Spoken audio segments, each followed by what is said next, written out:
Hello, hi everyone. Welcome to my channel. My name is Roden Imponera. In this video, I'll be sharing job opportunities for nurses, healthcare workers, as well as international volunteers. So if this is what you are interested in, please stick around because it's gonna be fun. So first things first, on the screen, I've put this video is for information only. It's not legal advice. Now that that's out of the way, let's get into it.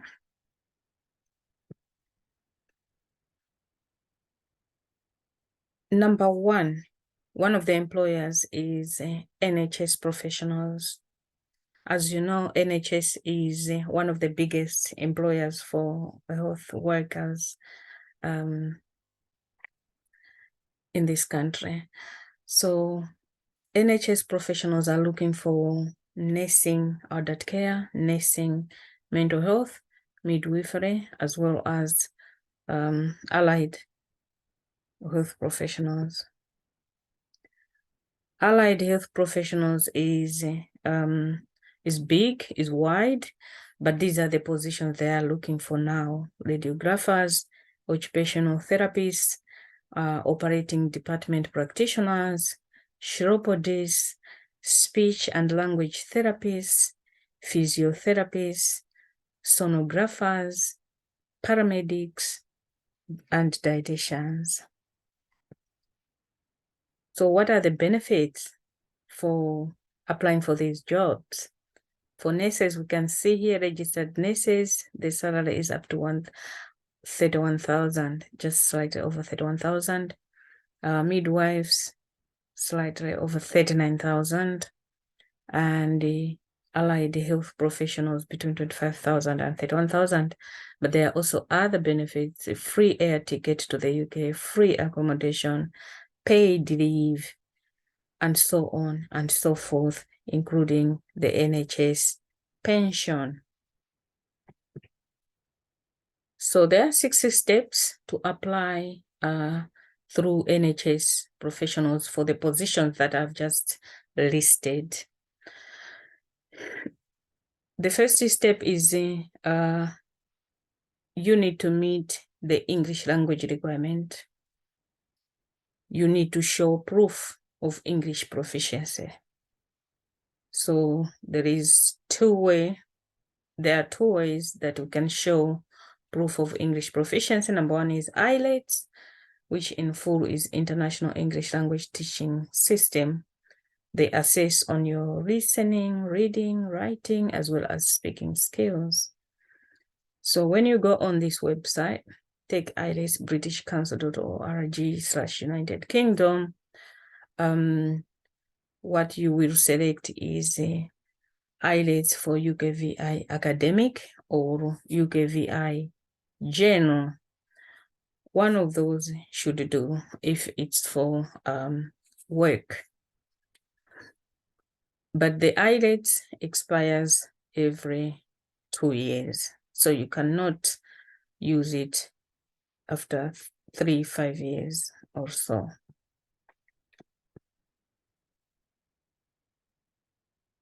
The second proof of English language is Actis. This is for people who have degrees, bachelor's, master's, PhD, and stuff like that, but they did their education outside of United Kingdom, outside of this country. Actis used to be called NALIC, and Actis in full is Education Counseling and Credit Transfer Information Services. Actis is a national agency for the recognition of international qualifications and professional skills. They will assess international qualifications and they will match it with the UK qualifications. So for example, I have a degree, my first degree is from Malawi.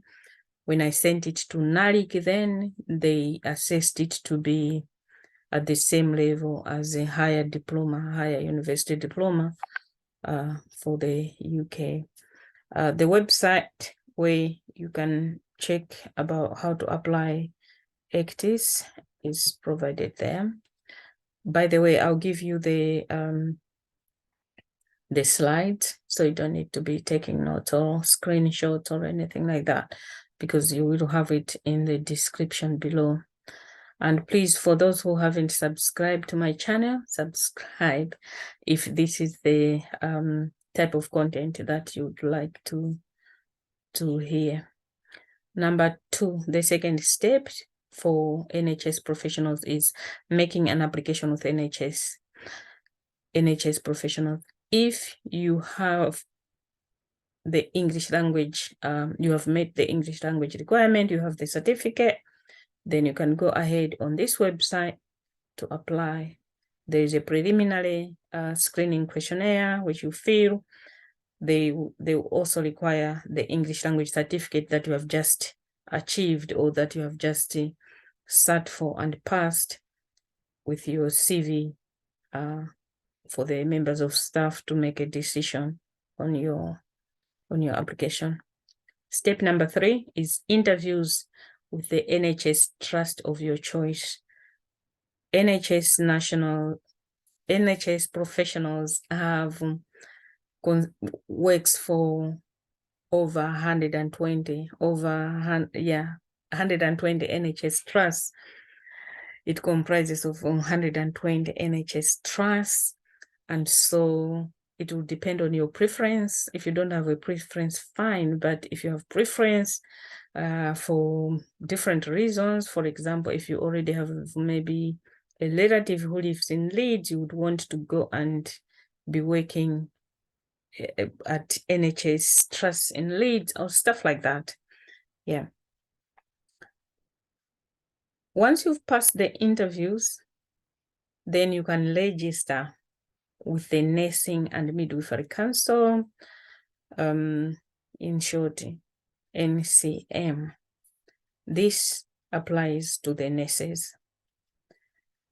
And at this stage, this is where the compliance team will look at your documents to make sure that you are eligible to work in the UK. You also need to pass what they call computer-based trainings, CBTs. In this one, they are assessing your knowledge, and your capabilities and the skills as a nurse.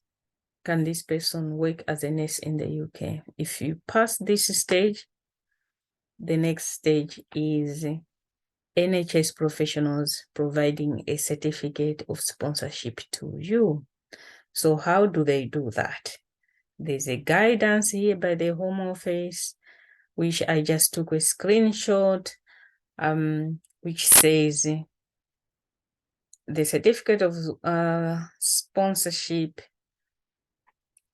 is an electronic record, not a physical document. Each certificate has its own number, which a worker can use to apply for a visa. So when the employer assigns a certificate to you,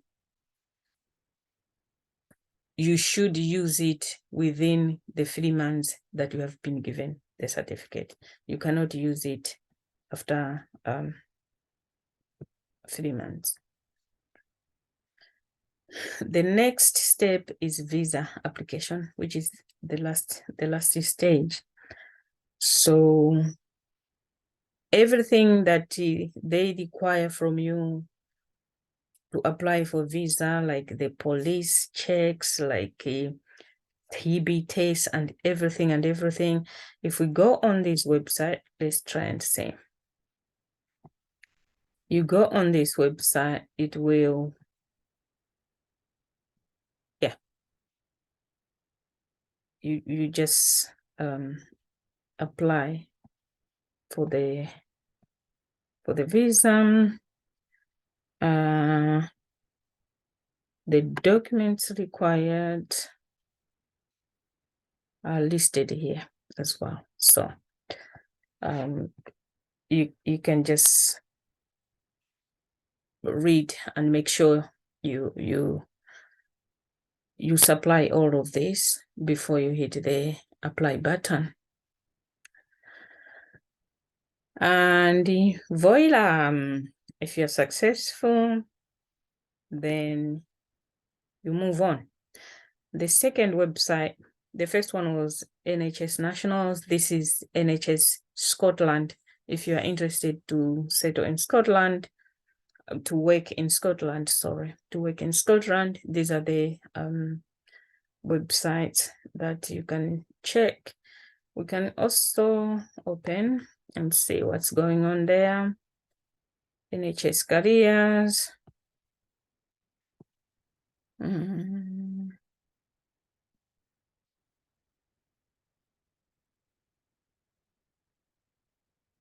Where is international? Did I pass it? There it is. International recruitment is there. You just click read more. International recruitment. And yeah, how to apply. That is how to apply here. Then you can go through reading everything on there. We're not going to spend all the time to look at every step, but everything is just there. And recruitment process, application guide. Just make sure you watch the videos, and so you can you are able to follow what's needed. I also included this one, which is number 3. We've looked at NHS professionals. We've looked at the NHS Scotland, and this is Kent Community Health NHS. So this is their website. But why I brought this one is I also wanted to look at the benefits. It says on here, subject to agreement and following a successful recruitment process, we may be able to cover the following costs associated with your travel and relocation to come and work and live in the UK. Please note, this applies to nursing colleagues only. AHP colleagues will get a different package. Your flight, your visa, your airport transfer to your accommodation, the welcome package, IELTS paid, OSCE, TB test, all of this, plus other benefits. It's all included, as well as salaries. You'll start on band 5. Yeah, once you are registered, or band 6, dependent on your previous experiences. This is another website that you need to look at. They are employing nurses and carers. Let's see. What could I do? Community, public health. No, there are no carers on here. Unless yeah, that's the benefits. Yeah, but just have a look around and see how you can do it. Let's get to the last one, which is volunteer. This is from the government website again, which talks about volunteers and the requirements. You have to have at least a minimum of £1,270 in your bank account, which has been there for at least 28 days before you apply for the visa, and all of this and all of that. I'll also share the link to the government websites around the requirements for visa and stuff. But I wanted, to show the website where they are calling for international volunteers. It's in Wales. And so you just scroll the page here. You will find the application form as well as guidance. Everything is in there. It's clear. They also provide sponsorship if you are the successful candidate. And finally, these are just some of the resources that you might find helpful. This is a list of shortage occupation list, NCM website, shortage occupation list. This is skilled worker, but this is specifically for health and education skilled worker visa shortage occupation list. So yeah,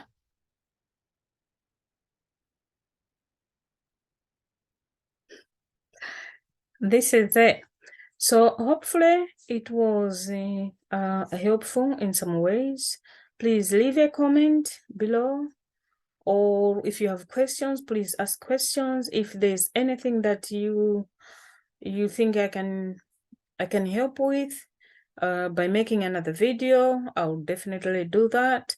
But I will be releasing another video which is specifically for agencies that are employing healthcare assistants, carers, healthcare workers only. So look out for it if that's what you are looking for.